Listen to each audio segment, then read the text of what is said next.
Hello and welcome to the Raptors Show on the Sportsnet Radio Network. Make sure you find the Raptors Show wherever you listen to podcasts and subscribe. And please rate and review the show. A reminder, we're streaming live on Sportsnet's YouTube channel and airing live on Sportsnet 360 Monday to Friday from 2 to 3 p.m. I'm your host, William Liu. I'm joined by producer and co-host Alex Wong. The Raptors, so close, could not have their first winning week of the season where they just win every game in that week. Oh, a sweep. You wanted a sweep. I wanted a one sweep for 1 week this season. Unfortunately, they weren't able to get it done. They played decently last night, I would say. We're up by 6 through 3 quarters, and of course the Raptors' dreaded fourth quarter struggles reared its head, and Brook Lopez also reared his ugly head. I'm not gonna lie, man. Come on, man. He's not. He looks like it's a little bitter. He looks like someone drew a cartoon from memory, but no, seriously, he does seem traced. Yeah, there's something about it. Like someone really wanted to draw Robin Lopez, but didn't do it right. Shouts to Brook. Shouts to Brook. Great player, he killed us last night. Honestly, huge respects to him. Great player. On both ends of the floor, offensively and defensively. Alex, how you feeling, man? You good? Yeah, no, I'm feeling real positive about the Raptors. Should I not be? I thought that's fine. I thought even yesterday with them losing, I know Game 72 might be too late for a moral victory, but I thought it was a good moral victory for them. Starters played well. I just thought they blew it at the start of the fourth quarter. Yeah. What else is there to say, right? Like they had a 6-point lead? They had a 6-point lead going into the fourth. Yep. And they were playing really well. Even with Scotty out, Scotty left in the first half and didn't come back with the left wrist injury. No updates yet. Have you seen any updates? No. X-rays were negative yesterday. So hopefully get an update. Raptors not practicing today. So maybe we'll get an update later today. But, thought overall they play well. I mean, it's the Bucks, right? It's the Bucks. And, you want to throw in the fact that it was the second half of back-to-back. Although I didn't think that really mattered. I didn't think the Raptors were really tired or anything like that. But, the bench and all that stuff, same stuff. And I don't know, Milwaukee's a really good team, man. Yeah, no, I mean, they're the best team in the league. The thing with the Raptors too yesterday, it was interesting watching that. It was just at no point did you ever feel like, okay, the Bucks are just losing the rhythm and giving the game away here. Like they didn't have a stretch where they kicked the ball around, or they weren't making the right passes, or guys were trying to take their own shots, or they were like us, you're saying? Yeah. They don't have any moments last night where they're beating themselves. And that's the quality of team that they have, right? Yeah. Even when the Raptors were playing well, it was a 4-point game, it was a 6-point game. Yeah, I think you have to show them a lot of respect for that specific performance. Yeah, but I was saying too, I mean, this is potentially, got a long way to go, but potentially a 1-8 matchup in the first round. Well, they're definitely going to be 1, I feel like. Yeah. They're unstoppable. At best, I think we're going to be 8, but we'll see. No, I best we could be 7. Yeah, we could catch it. If we get into the 8-7 game and then we win it, then we could be 7. Yeah, we could catch it. But yeah. Sorry. Shout out to JR Manatad there, helping with the play-in tournament. I'm not saying the Raps are going to beat the Bucks, but it's, even though they're the best team, they're the Bucks and stuff, I feel like we match up okay with them. I feel like a bit decent. Give us 7 chances. We'll take 2. Give us 6 chances. I'd be thrilled to take 2. No, I mean, I think the Raptors have always matched up decently with the Bucks in the sense that I think Nick in particular really likes to build very creative defenses around this. And to be honest, I think the other part that was interesting watching last night's game was the Raptors have typically gotten a lot of success throwing those really, really aggressive doubles at Giannis, not necessarily because of the fact that the Bucks are not going to be able to capitalize from 3. We know that they have lots of great shooters. That's another thing about the Bucks that's great is they have 4 shooters on the floor all the time. Yeah, they came out hints 7 threes in the first quarter. Yeah, and I knew they were going to cool off from that. They weren't going to hit 28 threes on the night.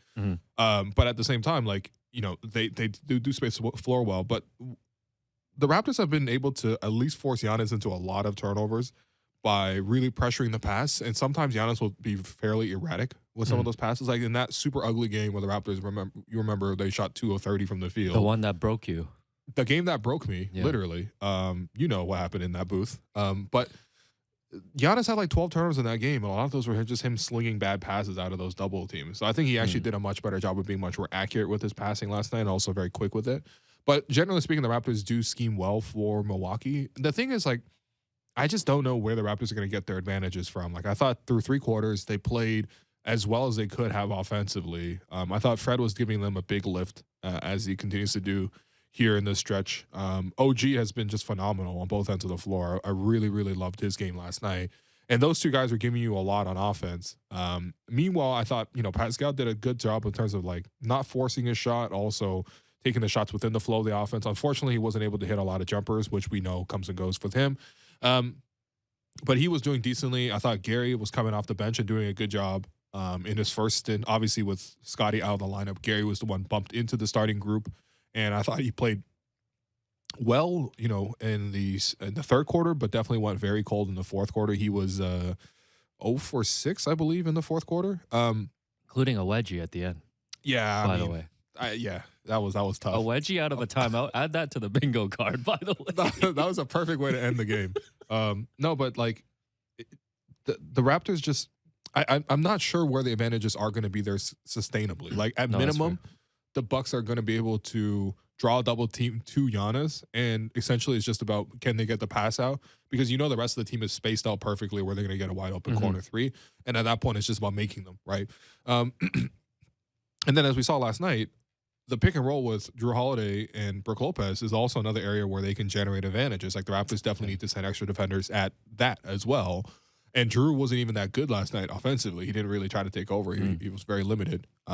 So they have advantages that they can create all the time. Plus they have spacing. Whereas for the Raptors, I'm like, Pascal doesn't have a great advantage in this matchup, especially last night, for example. So they chose to use Chris Middleton as the primary defender against them a lot, or even when Middleton came off the bench or went to the bench, it was more like you saw Portis and guys like that. Giannis was primarily assigned to OG.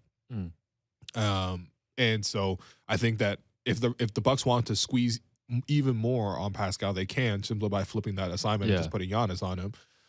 And then that pick and roll combination with Fred and Yak, which has been great since they've become teammates again. You're just not going to generate a lot of great pick and roll plays against Drew Holiday and Brook Lopez. Yo, Brook Lopez is so good. Like, I know this is like people know this, but God, just watching him last night. Yeah. Man. Also, this Bucks team is good, man. It definitely helps because they're never he's never in foul trouble either. He can make as many plays on the rim as you want. Oh, yeah, that's never a foul. Oh, that's right. I heard the heard the whistle was a little one-sided. No, he must have just been very disciplined, that's all. He probably is. He probably is. Do you know what the names were last night? The refs? Zach Zarber was there. Natalie Sago. Oh, yeah, Natalie Sago. One more person? I don't know. Yeah, okay. No, just checking. Yeah, no, I think you're right. All right, you've convinced me. Bucks in 5. No. The Bucks are just really good. That's the thing. No, I think if you catch them on an off night shooting the ball, or if Giannis is much more erratic with his passing, but neither of those two things happened last night. And so, yeah, the Bucks got their offense. But, I was impressed with how the Raptors played on offense through 3 quarters. But in the fourth quarter, that's obviously where they struggled. And I think that, I don't know. I think if Nick could have that game back, I think you definitely put in Yak earlier in that quarter. Yeah. Like, Brook Lopez played the entire fourth quarter. And if Brook can play the whole fourth quarter, why can't Yak? Yeah. Like, Jakob is like 7-8 years younger than him. No, it hurt them too, obviously, not having Scotty too. I mean, that's another guy, rotation guy that you could have plugged in instead of having. How many? They had 3 bench guys out there at the start of the quarter, right? It was Chris, Will Barton. Was Precious out there too? Yep. Yeah. So. And Gary technically is coming off the bench. Oh yeah, that's right. Yeah. No, that was a tough stretch for him. No, I think if you're gonna beat the Bucks, obviously you need to slow them down as much as you can. And we saw Precious make his way back into the rotation last night, coming in, +7 in 20 minutes. Thought he brought a lot of great energy on the defensive end. I think on the first defensive play, he was in perfect defensive position with his hands up. I know that's one of your favorite plays in the night. Following Giannis. Giannis was not ready for that physical force, for that immovable object. Right. Threw the ball back and then, resulted in a turnover. I think he forced 2 turnovers on the first 2 possessions, right? So, played, listen, all jokes aside, like, I feel like the bar has been lowered on Precious. Like you said last week in terms of, it's win now time. Like, it's not development time. We need you to come in and be a positive player and contribute, and I thought he brought that last night in his 20 minutes. Yeah, for sure. I mean, that's what you want to see, right? Like, obviously, we've seen guys get benched this season, right? We saw, Gary's gone to the bench, and we've seen Precious has gone in and out of the starting group to the bench. We've even seen Scotty that one game randomly get benched, right? He wasn't happy. He wasn't happy. And listen, I don't want anyone to be happy to be sent to the bench, especially when you've already proven to be capable of producing in a starting role.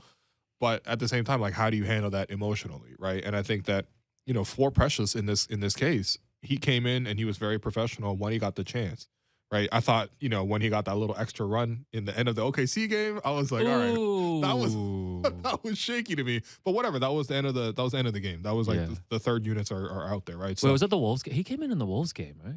Are you talking about the Wolves game on Saturday? Did he play in garbage time? Precious. What? You were talking about the OKC game just now. Oh yeah, the Wolves game. Okay. Yeah. So he came in for 3 up minutes and at the down end of the game. weekend. Yeah, it was an up and down weekend. No, but seriously, like he came in for 3 minutes and forced a shot, whatever, right? But ultimately, he came in yesterday and played his role perfectly. No, like, he played great. all the shots that he took, which is only 3, were completely within the flow of the offense. Even the corner 3 he missed, he was playing so well. The ball bounced right back to him. Offensive rebound for a bucket. Okay, all right, we're gonna gas up a miss, but yeah, you're right. At least the rebound went right back to him. On another level, right? No, and I think defensively, like that's where you needed him, right? Because yes, you can have OG out there for 36, 37 great minutes. You need to fill those other minutes, but there are other minutes that you still need really strong wing defense, and I saw that Precious came in and did a decent job against Giannis. It wasn't like necessarily Giannis was just like blowing past him. Maybe in the second half, the Raptors weren't as tied together. I think the Bucks also made some good adjustments. They'd screen well against the zone to get Giannis turning downhill, or even Drew Holiday turning downhill. But yeah, ultimately, I think that it was encouraging to see Precious come in and play the right way. And you're gonna need that. And I think that's for Nick. Like the plan wasn't really to bench Precious forever, right? The point was to like get him refocused, get him to gather himself a little bit, and we'll see how Nick continues to use him going forward. But I think that Precious played a good game last night, and that's something where I kind of expect that on a consistent basis. And as long as I think if he sticks to his role, I don't think that's unlikely to repeat itself. Yeah, no, we should have opened with the garbage time against the Wolves. It was so funny. Oh, man. It was just Malachi and Precious. Yo, Malachi came in and he was like, it's like, yo, I'm hooping. He was like, oh, I'm at mad at me again. These folks about to be mad at me the way I'm at mad at me. And then he just took like every shot possible. Oh, man. I don't know what that was. Yo, I love garbage time just in general, man. Just to see people's behaviors.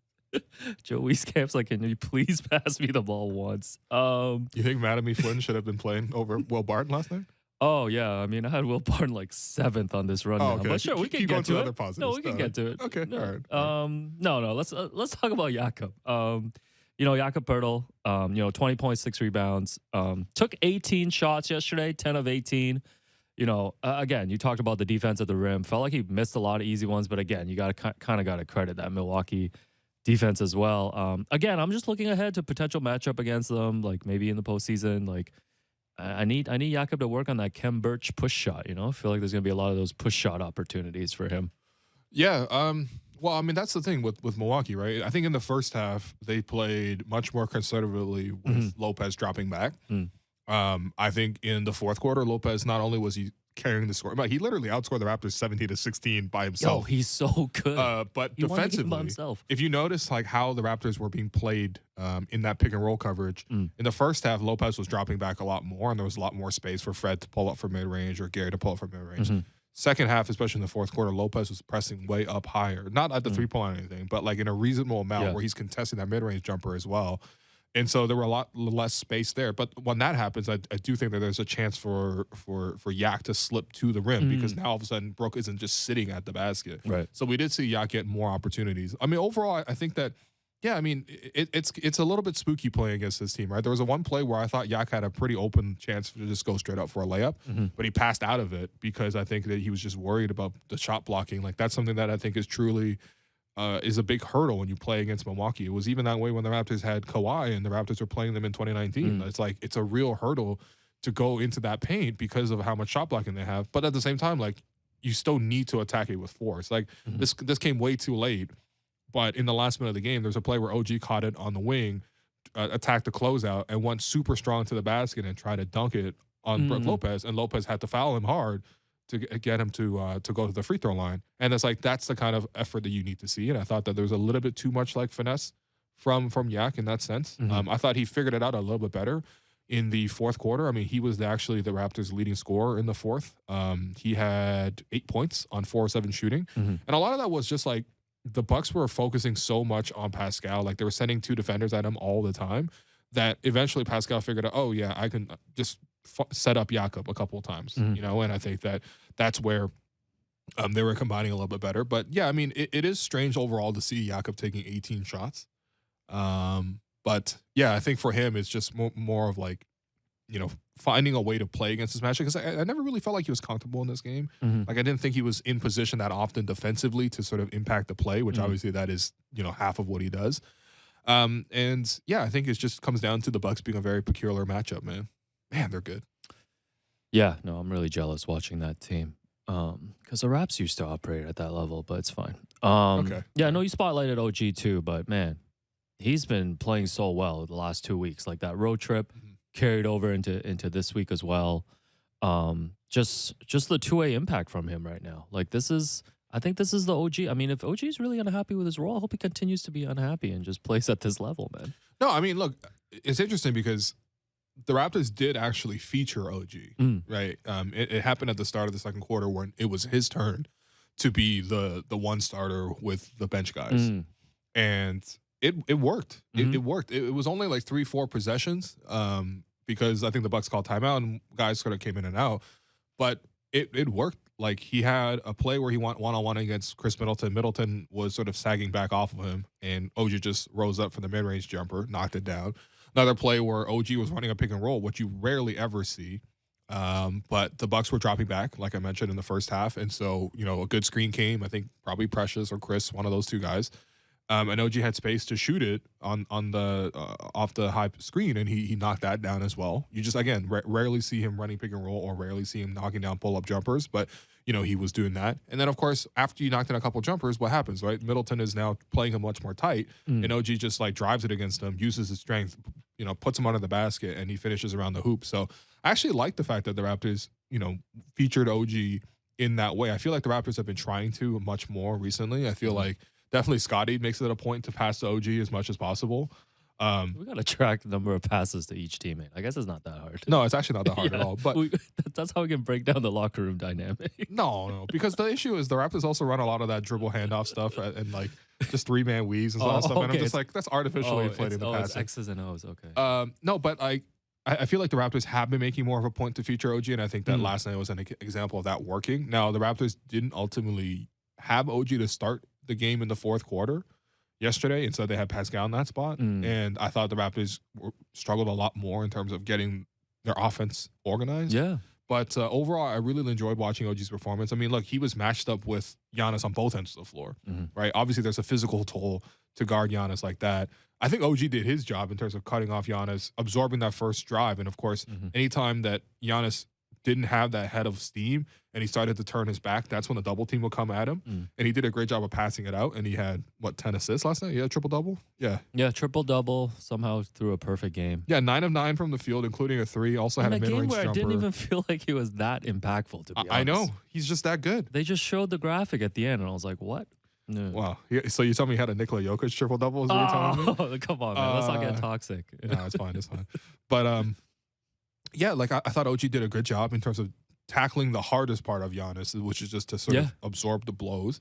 And then I think on the other end, he was actually scoring decently. Now, of course, he wasn't going one-on-one against Giannis. That's a very silly thing to do. And the Raptors really made a point not to do that, except for Will Barton, who did go at Giannis one-on-one twice. Will Barton. But, yeah, no, I really have enjoyed watching OG play. And, of course, he's in a good rhythm right now, shooting the 3 as well. And yeah, it's peaking he had at a the great right block at the rim as well. Yeah, man, he's been doing great, man. Peaking at the right time. And I know friend of the program, your close friend Assad's been making the Kawhi comparisons. Okay. No, OG's peaking right now. Got the Staples commercial, which we'll talk about with Paul Jones in the second half of the show. Yes. Kind of got to get a behind the scenes look. Everything's rolling for OG right now. Is he making the paint his office, or is he making the corner 3 his office? Because I really like the corner 3 for OG right now. You know what? Man. Great acting. We'll talk about it in a second. But great acting from OG. I gotta give him respects. Yep. Speaking of, a Will that isn't delivering, as opposed to Will Lou, Will Barton, 0 for 6. Yeah. -10. Yeah. 11 points, 13 minutes. I believe he went at Giannis twice. I believe Nick had to call 2 timeouts to take him out of the game during this game in the second and the fourth quarter. Yeah. Shouts to his family, but what do you think of his family? What? What do you think about what has his family got to do with this? Just before we man? launch into criticism. What does Will Barton? What do you think Will Barton brings to this team? What is he bringing right now? Okay, so I thought he was bringing the ball up half safely, and don't laugh. I'm not, because I really do feel like the Raptors are mostly asking him to do that, and then he's trying to get out the way. Like he's not really forcing a shot that often. Yeah, no. Listen, before you even go on, all jokes aside, this backup point guard thing has been a problem Oh yeah. for years running now. Oh, clearly. So like if it's any, still a like problem. honestly, I'm more clowning the fact that the Raptors have not found a solution. Right. But also like I don't think Will Barton is the solution here. Okay, or his family apparently. No, but seriously, look, since coming to the Raptors, these are the score lines. Okay. Yeah, the cold hard facts. 0 for 1, 0 for 2, 1 for 2, Yeah. 2 for 5, 2 for 3, 1 for 3, 1 for 6, 0 for 0. Didn't take a shot in 14 minutes against Minnesota. Yeah. And then 0 for 6. So first off, sounds like a baseball stat line. Yeah, Right. Sounds like us at any pickup run. Okay. Actually, you know what? Yeah, anyways. But yeah, I mean, I just don't think he's really trying to be that involved in the offense. I think he's trying Sure. to sort of bring the ball up and just to get out the way. But Yeah. I do think there are moments where you're going to need playmaking from your backup point guard. Yeah, you Like need we're more not than really this. asking that much. The bar is low right now for these Right. backup positions. And you know, he just really hasn't been able to bring that extra element where I don't feel like he's a factor in terms of creating offense for the team, creating offense for himself. Right. And I'm sensitive to the fact that like obviously he joined the team mid-season, Sure. and that there probably is an adjustment period. To be Mhm. honest, in the like decade of covering the Raptors really closely, like Oh, he's a The vet Raptors- now. Damn decade. the Raptors have had like how many bio guys come in and actually do a decent job? Like Jeremy Lin also very much struggled. Like these are basically All right, Jeremy Lin's we box don't need to scores bring that up. when he came to Toronto. Yeah. You know, Jason Thompson wasn't really doing much either. Like that's kind of Bio- like the level yeah. of expectation. Bio we guys should in have. general, just like the bar is very low The bar's low, when you bring and guys in. they are in like a tough Yeah. spot where it's like they need to now adjust to a new situation, a new team Sure.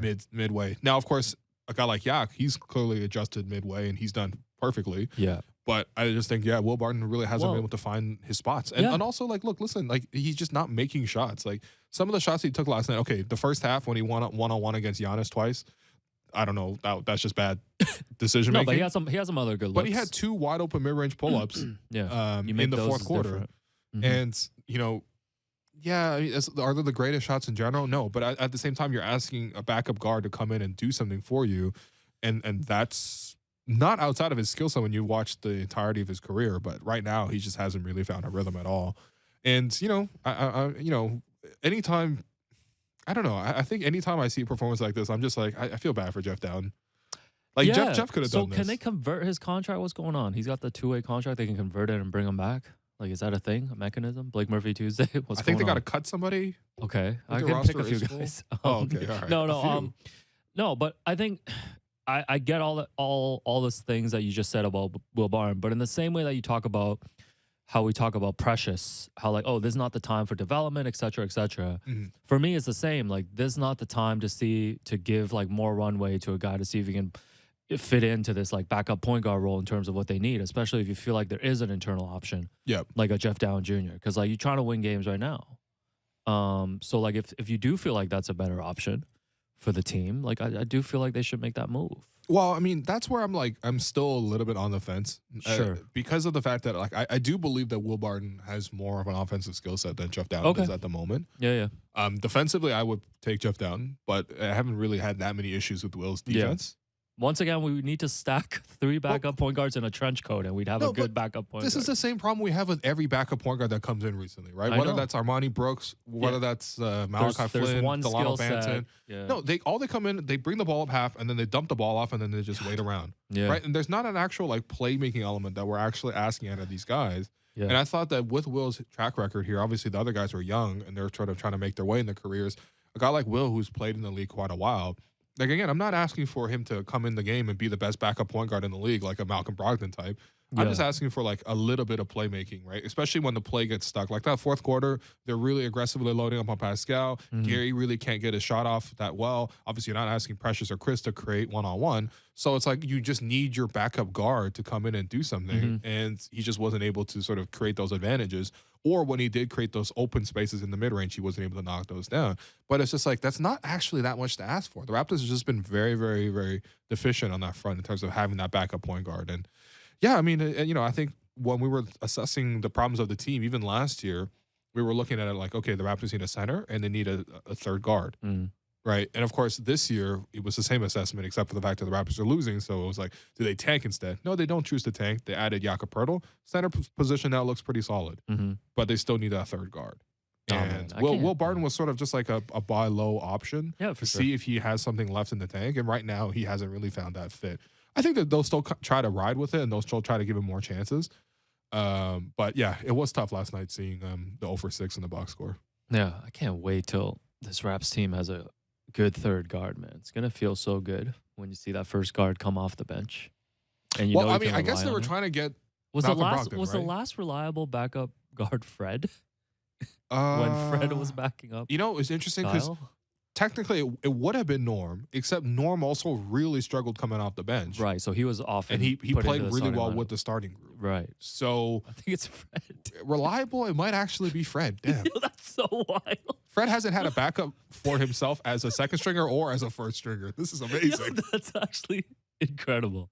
Uh, before we go to break, so I don't know if you knew, but Giannis passed Junior Bridgman as the franchise leader for most Wait, games what? played yesterday. No. Are you familiar with Junior Bridgman's game? So, Junior Bridgman. Do you know he owned 250 Wendy's and 120 Chili's restaurants around the country before selling them in 2016, and his net worth is over 600 million, despite never making more than 350,000 a season during his NBA career. He's like one of the most richest athletes, like in the U.S. Yeah, I just wanted to make sure you were familiar with his game. That's impressive.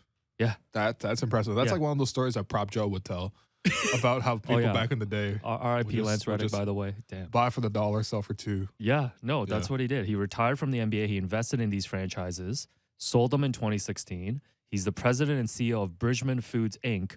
And in 2017, he became a bottler for the Coca-Cola company.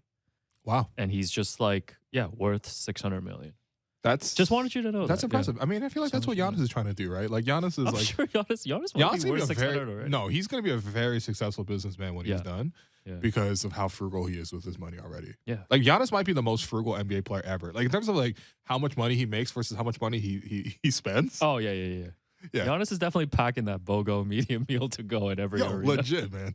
Shouts to the BOGO. Anyways, Raps had a 1-1 weekend and Yeah, remain. you want to talk remain about in the ninth. Minnesota game at all? Oh yeah, OG looked up at his own dunk, admired his own dunk. That was nice. Um, I felt like Minnesota like probably could have given the Raptors more trouble, but they just completely ran it out felt of like gas one in of the those fourth. games where, especially because of the injury report on Minnesota's side, you just knew the Raptors were going to win. It just Yeah. depended on when they were going to get serious. They made that run at the, I think, end of the third, Mhm. and that was it. Yeah, no, it was an That easy was it. game. I thought watching it. Also, nobody in the booth, bro. It Just was- you? No, No Junior Here's the Bridgman thing. Manatad? so no, man, he definitely wasn't there. You weren't there for some reason. You just texted me like, "Yeah, I'm not gonna make it tonight, bro. Yeah. Enjoy the booth." I was busy working. So I'm on just other like walking things. around, Yeah. watching warm ups and stuff like that. And then I'm leaving from the media room, and Yeah. V's like, "Oh, it's just you? All right, I'll come give you some Oh, company." so you guys hung out. Yeah, So at least Vivek came up. that's great. And then Savannah pulled up like midway through. Oh, that's nice. So, Yeah. yeah. By the way, too, Raptors are now 0-5. Oh, and Jeremy was there too. Shouts to Jeremy. Oh, nice. Shouts you to know what? Jeremy. Actually, wasn't that empty of a booth, but Jeremy, aka Homelander. Raptors are now 0-5 in games where they've had a chance to get back to 500. Another mid stat for this season. that's really tough, man. yeah, So they've been under 500 since early December. Yeah, the last time the Raptors were at 500 was was when we had our live event with Chris Boucher. Damn. That's why we're having another live event to flip the vibes. Oh God. Come throw tomatoes at Bobby. No, I'm kidding. Come God. throw your flowers at Bobby. Check his pin tweet. Anyways, we got Paul Jones on the other side, We do. Yes, we do. and yeah, let's take a break, Will. Okay, we will do that break. I've been your host, Will Lou, and you've been listening to The Raptors Show on the Sportsnet Radio Network.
Welcome back to the Raptors Show on the Sportsnet Radio Network. I'm your host, Wim Liu. I'm Joe, my producer and co-host, Alex Wong.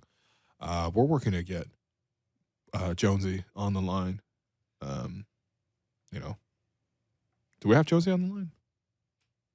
Producer, do we have Jonesy? Everybody, I'm here. Jonesy, Jonesy's what's here. going on? What's up? Not much. I'm just wondering, to what do I owe the pleasure? Is it like the first day of spring? Is it like everybody else is washing their hair and I have no hair to wash? It's 22-4 and we're bringing the right fielder into pitch. No, here's the thing. We saw you in a commercial, Jonesy. Yeah, we saw you in a commercial. So that's it, eh? Just the status thing, eh? That's it. Okay. Yeah. So it's like that, huh? Not the actual hoop talk. No. We'll get to the OG commercial. Great cameo. Okay. That would be like calling me out on the playground. I'm going at you every time, and I'm scoring, and I'm giving it to you so bad your family's going to ask me to stop. Not too hard to go at the two of us if you've ever seen us I don't know. in a pickup game. Alex actually has some defensive chops, but I don't think I'm a Dylan Brooks. I'm a Dylan Brooks type, Jonesy. So well then.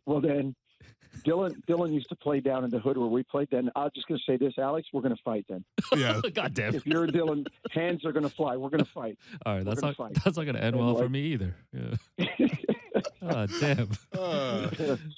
Speaking of fighting, yeah, we showed a little bit of fight last night, huh? Wow, see, that's a pro oh right my God, there. that's a platinum status transition. We got to talk basketball. Okay, yeah, Jonesy, I have some positives and some negatives to ask you about. Let's start with the positives at least. I feel like Fred has been much more resurgent, I think, since the trade deadline. Obviously, adding Jakob Poeltl to play pick and roll with has really helped him, but he also looks healthier and fresher to me. What are you seeing from Fred right now as he's playing better of late? No, it's a good point. Well, last year at this time, it was duct tape and string trying to hold them together, right? He had played through so much. The first real year back in Toronto without Kyle and all of that, and he was obviously the team leader, and he tried to. Sometimes discretion is the better part of valor. Like he was out with it this year at the start of the year. I'm going to not try to play through things as much. I'm going to play the long game, and we're seeing it. This is the time when they need him the most, and he's the healthiest, and he's playing well. And to your point about Jakob in the screen roll stuff, he just makes everybody better. Like the Raptors, when they struggled in the half court to break the defense down and go into Nick's philosophy of drive, kick, swing, rinse, repeat, sometimes they couldn't get the drive part going. And now with the screen and roll, especially when they set it way out high, you get the drive because Jakob sets such good screens. Somewhere Jamal McGlure is clapping because the big cat was one of the great screeners in the NBA. He would crunch you. And Jakob, he sets them well. He doesn't get called for a lot of moving screens. We always teach the kids jump stop when you set a screen, 2 feet planted. And now Fred snakes around that screen, and there's the drive part because especially if, last night Brook Lopez is a little more active in the drop coverage in terms of being a rebounder and a shot challenger than a Nikola Jokic. But now you get the drive part going. You're getting towards the basket. You're going downhill. You're getting 2 feet in the paint. And now the defense has to make a decision. There's the drive. You kick it.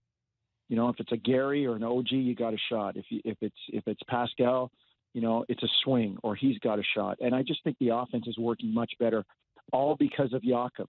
It just has crystallized and rolls a little bit clearer, and guys just kind of understand what's going on. And he's made a huge difference. And back to your original point, Will, about Fred.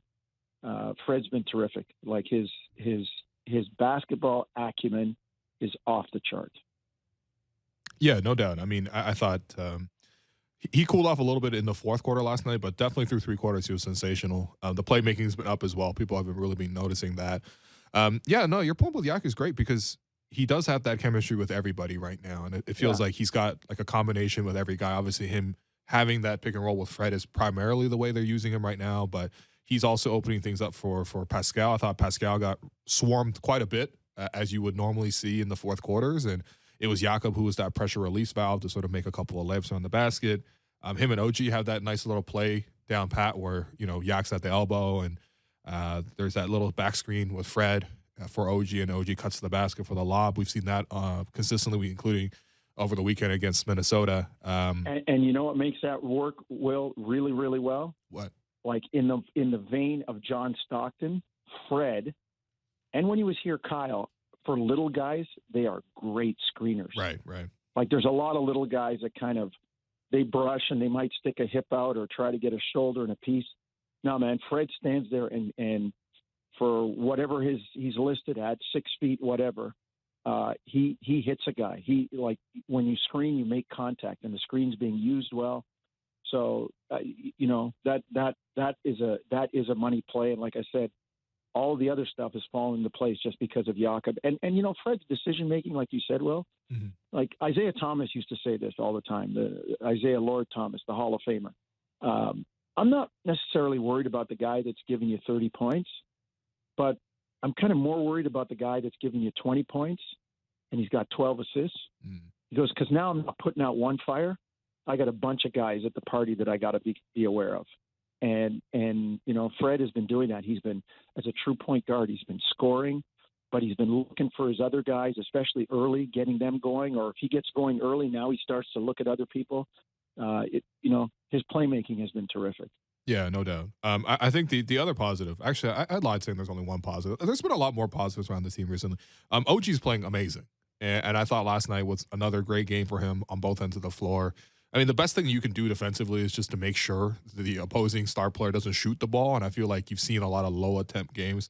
When it was OG guarding AD, only had 8 field goal attempts. When it was OG guarding, Jokic, he had close to like in the teens. It wasn't a lot of shots. Jokic had 21 attempts in 2 games against Toronto. Yeah, see, that's amazing. And even yesterday, Giannis was 9 of 9, but he only had 9 shots, period. I think OG's definitely playing well defensively. Offensively, it feels like he's in much more of a rhythm. And I thought it was interesting, even though it was only for a short stretch, the Raptors featured OG in the offense for that second group. What are you seeing from OG on both ends of the floor? Just that. I mean, and I've always said this, and, I put my coaching hat on. Give me a kid who's a defensive player, and I'll make him a complete player before a guy who's used to getting, 25 points every night. Because that guy who gets 25 every night doesn't necessarily pay attention to the other end. And OG came in as a rookie, as a standstill, spot up 3-point shooter, and was there for his defense. And that's continued. It's improved.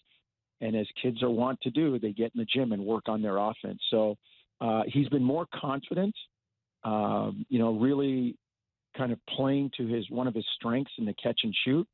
But he's also developing a little bit of a handle where he can get into the lane and, stop and a little fall away or a sidestep to a jump stop and get into a jumper. As long as he keeps it tight. I don't like when he tries to do too much with the ball, but he's been playing terrifically right now. He really has. And, I said this to an NBA front office type on Saturday. We were chatting, and I said, I don't see anybody in the East putting their hand up and saying, oh, yeah, we'll take the Raptors in the playoffs. Well, yeah, we'll take them in the first round.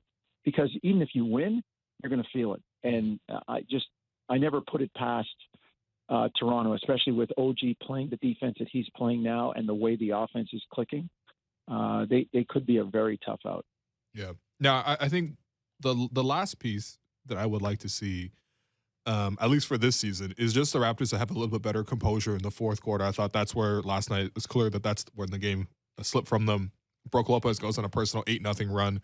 Brook Lopez ends up outscoring the Raptors 17-16 in the fourth quarter. Obviously, that's just a great game from Brook on both ends of the floor, but it does feel like consistently the Raptors will sometimes struggle in the fourth quarter. And I think that a lot of it comes down probably to the main guys. When you look down, Pascal didn't make a shot in the fourth. Fred only made 1-3 in the fourth. What do you see as the fourth quarter struggles offensively for the Raptors? I'm digging up my notes here, Will, on the clutch. I've got a category that I keep, and it's plus or minus 3 points with a minute to go. Raptors at last look were 29th in the NBA in winning percentage. Yeah, sounds about right. And so it lends to composure. But yesterday I had a lot of my buddies and other university and college coach types messaging me about, about the lineup at the start of the fourth quarter, and I said, hey, wait a minute, that's the time that you rest your star, the end of the third quarter, the start of the fourth. And Nick has been going with one starter in the bench, and it's been working. And, they were playing the second night of a back-to-back last night, and they were coming off 39 points in the third quarter. And you're right, Lopez got away from them a little bit at the start, and then it felt like they were running uphill the rest of the way. But, fourth quarter, you make your money. You make your money in the close games. You really, really do. And you've got to, like, they have that experience. They have the know-how, and it's just a matter of doing it consistently. I'm going to pull up this number for you once as our conversation goes on, but it's something that and in their championship season, I think they were third in the NBA at 17-5 or 17-6 in games that were 3 points ahead or behind, with a minute to go. And, generally they've been pretty good. This year might be, the blip in the screen. They are, what do they sit here? They sit 22nd at 11-15. That's probably because they've won a couple, because they were like 7-13 or 7-14 before, but they're 11-15 in games 3 points or less with a minute to go. And, some of the company down there in that range of the stats with Charlotte, Orlando, Detroit, San Antonio, it's not a good neighborhood. Yeah. It's not a good neighborhood, but again, I think this team still has so much potential, and, they're going to be a tough out. Yeah. No, I think those are really good points. Jonesy, we do have to ask you, I know we referenced this up top. Will and I and a lot of Raptors fans really enjoyed this. Sorry, Alex. You got to talk to my agent about that. Sorry. I'm not at liberty to comment about. Just kidding. We need to we need the exclusive behind the scenes on these wonderful OG Anunoby Staples commercials that you and Sherm obviously made a cameo in. Tell us what we need to know. That OG was as chatty as he normally is on set. Stoic. So no surprises there. No, not really. It was good though. It was fun. I got to admit, it was fun, and meeting all the people from Staples and I'll ask you guys, because personalities on the team. Could you pick a better guy to be more, as I said, more devoid of emotion and stoic for a situation like that, especially the one where the young guy gets promoted and he runs up and OG's like, "Don't be weird." Is that does it fit his personality to a T or not? Yeah, no, I mean there's scenes in there where he's wearing his jersey, but then he's also wearing a jacket over the top of the jersey. But on the back of the jacket, it has his jersey print just on the back of it. It's all very OG. Like, I thought that the commercial really captured, the essence of sort of what makes OG funny and what makes OG. It's like an awkward kind of situational kind of funny, but it definitely clicks in this one. I mean, look, there's 4 of these that we have all seen now, but and they're not very long. They're only about 30-second spots. But with these sort of filming days, it could take a while. So Jonesy, was it one take? Was you and Sherm one take? No. No. Now, when I'm on radio or TV, you guys know this. You hate to kind of go back and let's do take 2, but take 2 turns into take 3, and then pretty soon you're on take 8, and it's like, what did I say in number 1 that was good? Like one of the guys that I first watched when I started in the business, he's rest his soul now. He's passed away. Fred Hickman. From CNN, and he worked in Atlanta, and Fred was on TV in Detroit, and Fred would bumble over words occasionally and blah, blah, blah, and he would just keep going. And that's the beauty of live TV or trying to do it in one take. It's natural. But no, there were a few takes in this one for us. There were a few takes, and camera repositions and stuff like that. So I was kind of excited to see what our little cameo would look like too, because we weren't there nearly as long as OG, who was doing 4 of them, but it took us a good few hours there for our little 10-second cameo. Yeah, well, it was awesome. I think those are some of the best Raptors-related commercials that we've seen in a while. And I'm we not can gonna say, lie, and we can say we know Paul Jones. We know Paul Jones from yeah. the commercial. Oh yeah.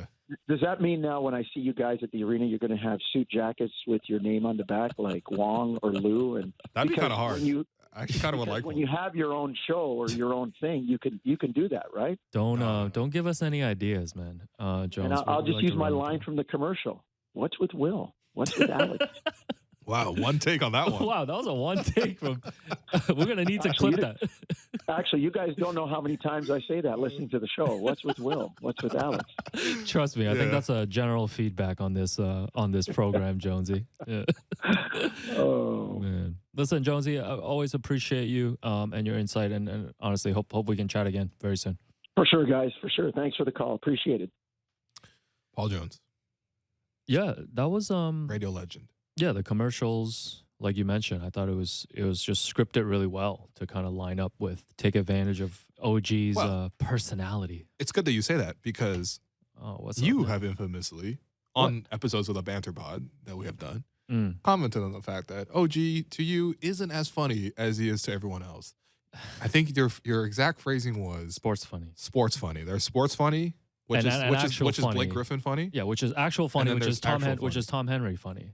Okay, Yeah. right. I Shouts ran into to- a friend of Tom Henry, by the way, who was sitting courtside. Oh, where? Yeah, I was like, "Wow, you're friends with Tom Henry? You sit courtside?" And he's like, "Yeah, I got these tickets from a law firm." or Meanwhile, I had whatever." to bring Tom Henry to the 300 seats at a Leafs game. That's fine. Oh. But Shouts anyway, to Lindsay Dunn. since you're an OG humor hater, I I'm have to not a ask humor you, hater. Shouts to was Emma J. OG Brown. actually funny in that commercial? Yeah, to no, you? I was actually positively surprised, but like you just heard me say, I am deflecting the credit towards the scriptwriters, Mm, to the people who scripted it. I Wow, thought they okay. put them in a very good position they did. to take advantage. But listen, OG has crafted this persona to the point where he just reads more than 2 lines on a script, and you know, OG's just like, It's- "Hey, and it's- I'm and it's I'm great. putting dots in my name," and everyone's like, yeah, they're like, "That's oh, my man. guy right there." Yeah, So I mean, it's true though. It was a good commercial. yeah. What else do you have in here, man? Why am I seeing Dylan Brooks' face in the Raptors show rundown every single day? By the way, I was just going to show you this clip, but I'm going to talk about Dylan Brooks here. So Klay Thompson and Dylan Brooks got into another tussle on Friday, and Wow, I believe this is on the weekend actually. Klay Thompson, the Grizzlies again lost on the road.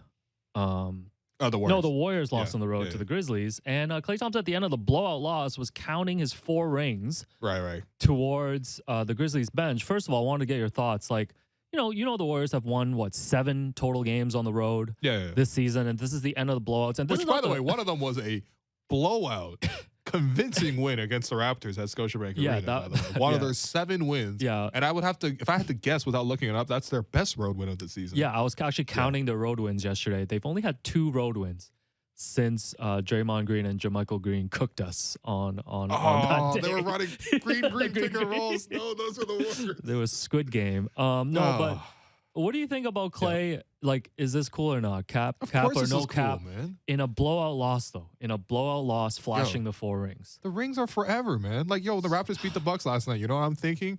Game 6. That's what I'm thinking about. I'm thinking about Fred having a baby and knocking down 7 threes. So you think Listen, that's acceptable behavior? It is. Okay. Until the Grizzlies actually beat the Warriors in a meaningful way in a playoff series. Yeah. Like I'm not like I'm all for this. 'Cause It's also more fun, man. I There just was mixed reaction to it. Like, some people Really? found it kind of cringe that what's you would cringe do about that. winning rings? But you're doing that as you're getting blown out, and your team hasn't won a road game since January. It's not about that. They're literally the defending champions, man. All right. So Yeah. okay. No, go so ahead. you're okay with that petty level. No. Honestly, talk your stuff, especially when you've won 4 rings. When does that expire though? Like, can It Klay, never expires, so Klay evidently can do based that- on this show. So Klay can do that when he's 38. You know what? Next time I'm in Milwaukee, I'm just going to hold up a 1. As in the one time the Raptors won a championship while defeating Milwaukee along the way. Oh man. Okay. No, man. So it is what it is. so Yeah. afterwards, Dylan Brooks said that he holds a lot of real estate over there in San Francisco. Shouts to Andy Liu. And He definitely doesn't hold real estate over there, man. he's holding Based on the way he Baiju right speaks. now. He's definitely holding him Oh. buy something. Oh man! And Klay said when he retires, referring to Dylan Brooks, I don't think anyone will ever talk about Dylan Brooks ever again. Do you think Klay won this battle as well? The trash talk after the game? Is this a clear win for Clay? Who won this beef? Again, people are just taking like super low blows at each other. Like, yes, okay, maybe in Toronto people will talk about Dylan Brooks after he retires, but yeah, I mean, I guess he's right about that too. It's just rude, though. So it Clay really just won. rude. Clay just won in a knockout. Well, I mean, at least they won something on the road. Oh God. Yeah, so there you go. Anyway, Murphy Tuesday tomorrow. That's right. That does it for us today. I've been your host, Will Lou, and you've been listening to The Raptors Show on the Sportsnet Radio Network. Make sure you find The Raptors Show wherever you listen to podcasts and subscribe, and please rate and review the show. A reminder, we're streaming live on Sportsnet's YouTube channel and airing live on Sportsnet 360, Monday to Friday from 2 to 3 p.m. Thanks once again to producer and co-host Alex Wong. Thanks to Paul Jones for calling in. Thanks to our board producer, Tristan, for filling in for Derek Brandeo, and Jennifer Ronick for helping with the YouTube stream. And we'll be back with Blake Murphy on a Tuesday.